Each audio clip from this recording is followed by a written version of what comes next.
themselves to her analysis. Her manner was that of a certain gloating enjoyment, a thinly covered, semi-orderly greediness. "She's not even thinking of her daughter," Lucille thought, and went pale a moment. "She's as bad as Mr. Hastings said. Worse." "Then, too," Mrs. Brace continued, "your father discharged him last night." Lucille remembered the detective's misgivings about Jarvis. How else had this woman found that out? "And you've taken matters into your own hands. Did your father send you here, to me?" "Why, no." The other smiled slyly, the tip of her tongue again visible, her eyebrows high in interrogation. "Of course," she said, "you wouldn't tell me if he had. He would have warned you against that admission." "It's Mr. Webster about whom I'm most concerned," Lucille reminded, sharpness in her vibrant young voice.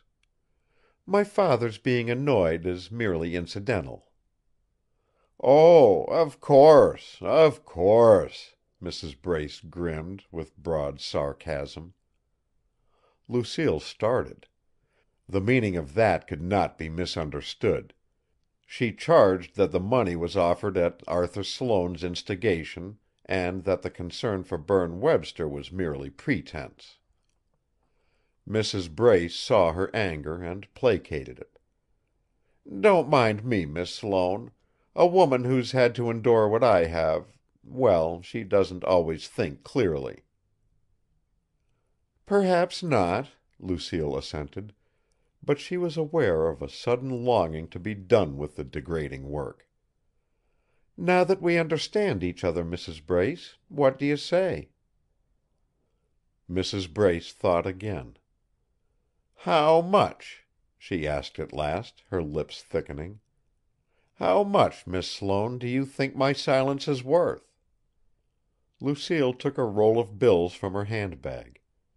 The woman's chair slid forward, answering to the forward-leaning weight of her new posture. She was lightly rubbing her palms together, as, with head a little bowed, she stared at the money in the younger woman's hand. "I have here $500, Lucille began. "What?" Mrs. Brace said that roughly, and, in violent anger, drew back, the legs of her chair grating on the floor. For a moment Lucille gazed at her, uncomprehending. "Oh," she said uncertainly, "you mean it isn't enough?" "Enough?" Mrs. Brace's rage and disappointment grew, her lowered brows a straight line close down to her eyes. "But I could get more!" Lucille exclaimed, struggling with disgust.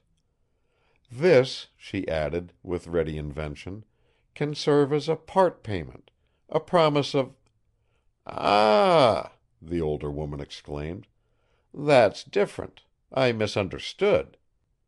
She put down the signals of her wrath, succeeding in that readjustment so promptly that Lucille stared at her in undisguised amazement. "You must pardon me, Miss Sloane. I thought you were making me the victim of your ridicule, some heartless joke." "Then we can come to an agreement? That is, if this money is the first—" She broke the sentence. Mrs. Brace had put up her hand, and now held her head to one side, listening. There was a step clearly audible outside in the main hall. The next moment the doorbell rang. They sat motionless. When the bell rang again, Mrs. Brace informed her with a look that she would not answer it. But the ringing continued, became a prolonged jangle. It got on Lucille's already strained nerves. "Suppose you slip into the bedroom," Mrs. Brace whispered. "Oh, no!" Lucille whispered back.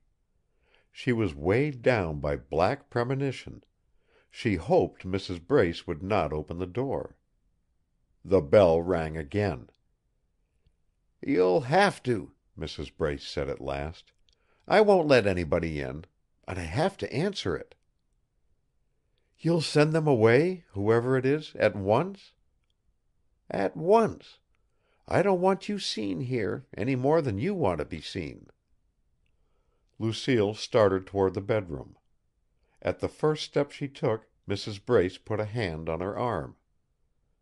"That money," she demanded, in a low whisper. "I'll take it." "And do what I asked? Stop attacking us?" "Yes. Yes." Lucille gave her the money.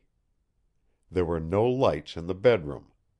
Lucille, for fear of stumbling or making a noise, stood to one side of the door frame, close to the wall. Mrs. Brace's footsteps stopped. There was the click of the opening door.